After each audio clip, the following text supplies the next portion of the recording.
This video will tackle another new aspect of this class. It's detailed in the syllabus, but I think it's worth talking about a little bit because the grading scheme is going to be quite different than things you've probably seen in your traditional classes. I talked a little bit about already the three aspects: knowing your stuff, doing your stuff well, and working well with others. And so that factors into my model of how people view you as an employee. Can you meet your deadlines? Are you a good coworker? Somebody to go work with is just as important as how good you are at the job. If you're an amazing worker, but you're always late or you're always difficult to work with, you might not keep that job. So there's other aspects that I think are important to your professional success. And also, it's the question of, are the traditional schoolish habits, if you will, true? That if you don't hit that deadline, then you can't ever turn it in again, or you lose half the points or some significant chunk of the points. Not really. Not in my experience. Sometimes being late is very, very bad, especially if there's a security or a safety issue. But software projects are late all the time, especially when you have some great features that people want and they're not working right. It's better to be a little bit late and have it right than it is to be on time. Sometimes what you do is you release, but you just release less than what you had. That game comes out, but it only has 30 hours of gameplay instead of 60, and there'll be an update that is free later on or something like that.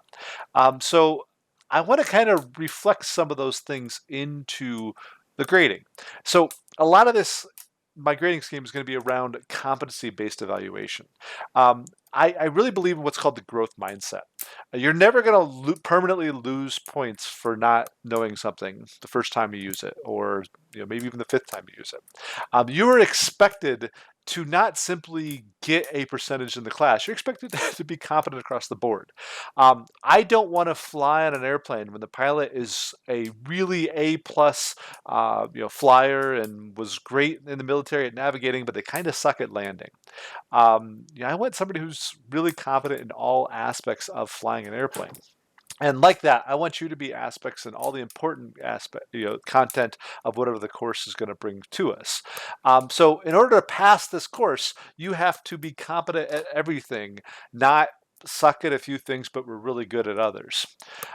So the other aspect around this is the idea of professionalism and that personal integrity.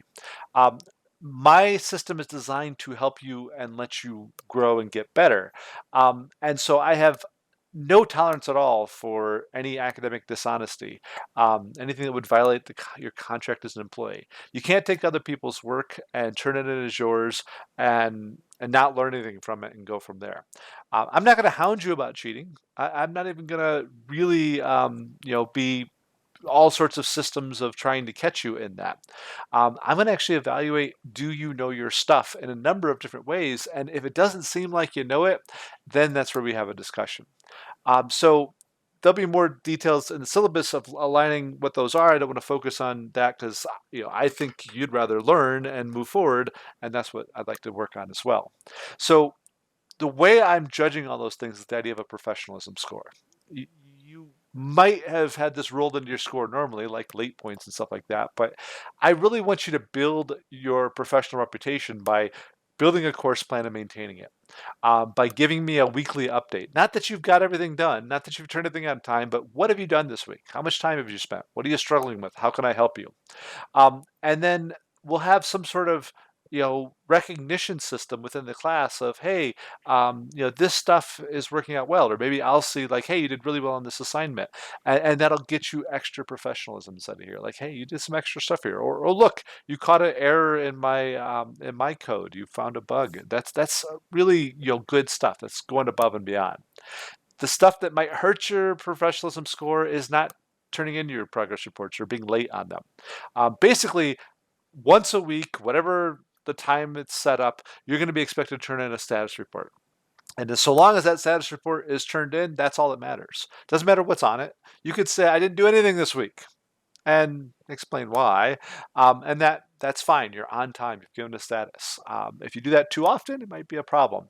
But how are you going to catch up from that? if you don't respond to me in a timely manner, that's going to be a problem. Or respond to your peers. If you're working on a group project and they can't get a hold of you for 4 days, that's not good. Or if I am sending emails and they can't get a hold of you, that's not good. I mean, if you're sick, if something comes up, certainly there's some understandability there. But just like I was busy is not a really good answer. There's always time to say, hey, I'm busy, and I'll get back to you at this time later on. You might see me do it to you at different points. And certainly, plagiarism or an improper attribution of work. So I worked with somebody else and I didn't mention it, that's going to be a problem. You can work with other people. Just annotate it. Say, hey, I worked with this person on this thing. We're submitting it together. This is the part I did. This is the part they did. That might happen occasionally. That's going to happen occasionally in group projects. But the point is you need to be aware of what your contribution was, and you need to be accountable that you know how to do that. I might come to you at any point and say, hey, let's talk about this topic. And I need to know you can be impressive when you go out beyond this class. It's about representing what you know. How do you internalize all this knowledge? And that producing homework and turning something in is not what you know. It's not a representation of your knowledge. It's a representation of your work product. And if that work product is done by you, it probably is a representation of your knowledge. But when you get help from others, it might not be entirely. So you don't want to be the dummy out there who somebody else is pulling the strings. You want to really internalize this stuff. And we'll talk through this class about how you learn to do stuff better and the ways you can work on that. It's okay to mimic somebody's work to get started, but you need to continue practicing beyond that. So let's talk about actual grades and how you're going to receive your final grade. You're not going to get a grade because you took a test and you got 95 or an 85 or 75 or whatever that percentage is going to be. Um, right now, you're failing the class. Why? Because probably you don't know the content of the class. You're here to learn that content. And so how could you be incompetent? How could you be competent in something you've not practiced before? It's not your fault. You can't win a race before it starts. You can't, finish, you can't be graded on a song before you start playing it or singing it. So to pass the class, you display a minimum competence on whatever the topics are going to be on each section. Again, it's not about doing great in the first 5 weeks and falling off the table the last two. You need to do good all the time. Not necessarily better than good, just good. That's going to get you past this class. So if you do all the minimum work, you'll get a C. That's kind of like the meets expectation in the way you're going to be ranked as an employee someday. Did they exceed expectation or meet expectation or below expectation? C, you met expectation. You can move up to an B or an A by doing more than the minimum.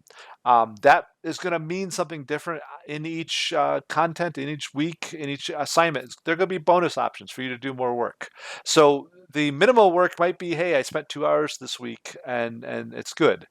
The B might be spend another hour. The A might be spend another 2 hours. It's not going to be 10 times as much work, but it's going to ask you to do more difficult things.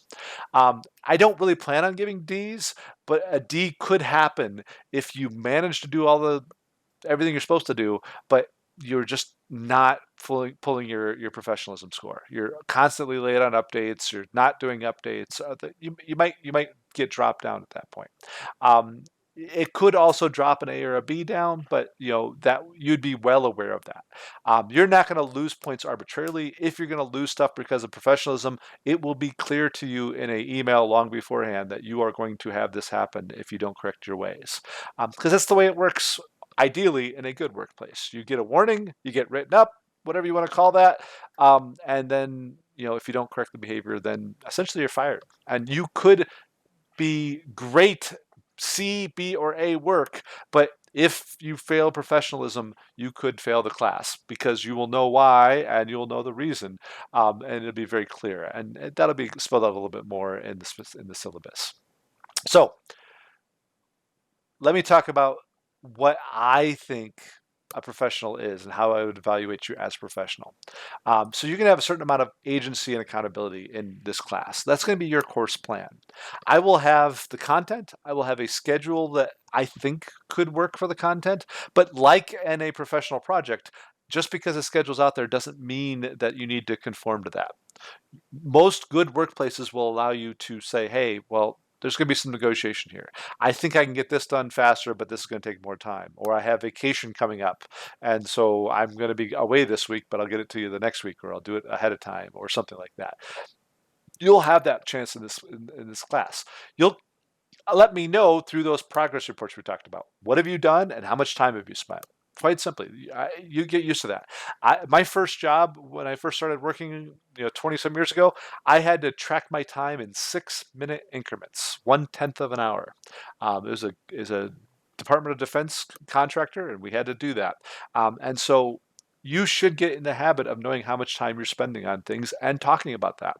It's not necessarily going to reflect to the content. You might be working 10 hours a week and still be struggling. You might work a half an hour and be doing great. There's no judgment of the amount of time. You should just be aware of it. The idea is to be able to track your growing competency. How are you getting better at this? So think of it this way. If you're learning to read, you start by learning the alphabet. You need to be really good at that. You need to know your ABCs without thinking about it. You need to then probably build up to something like sight words. If you have a younger sibling, or remember back in the day, you had flashcards. You had to be able to read those words right away. And you're probably practicing some spelling as well. You can't be a good reader unless you can do all of these things. I can't be, an okay speller. I can be a decent speller, but not an okay one to really be considered a professional. So from that, I'm going to start reading some books. I might read some poetry. And then the core behind that is some comprehension. These things all build on each other. Each of these skills is something you should be assessed individually. If I want to call you passing your English class, I can't have you not understanding poetry. That's part of being competent in reading English. But you can go beyond that. You want to get advanced credit, you can go read some college bound books, or maybe write some poetry. So if you did the things in the core purple, you get a C. If you start doing some of the things in pink, you get your B or an A. Um, I'm going to ask you every time you submit something to think about that and to reflect on that. And you're going to have unlimited resubmissions. So you don't have to turn in things that are good or perfect. You have to turn in things that you need some help on, that you need to get some feedback on. Floundering, as we talked about before, doesn't look professional. So you're allowed to submit stuff that's in progress. You just have to say, this is what I've done and this is what I need help with. And you'll see that examples of that as we go. So the bottom line here is your time and effort is going to determine your final grade. I'm expecting a lot from you, but not right away. I'm expecting you to grow up into that. And it might take you all semester to get through everything, but the semester is also designed so there's a few weeks at the end to allow you to catch up. We're not going to be introducing new content every single week. By the time the term gets, about 3/4 of the way through, we'll stop introducing new things and let you practice and get good at it. So I really hope that you can make the most of this grading system. It might take a little adjustment at first. If you have concerns or issues, let me know. But I promise you that I don't do this to hurt you or make it more difficult. I make it, I do this to try and let you get the most out of your education and learn the best you can in this class to the degree that you want to and need to before you move on.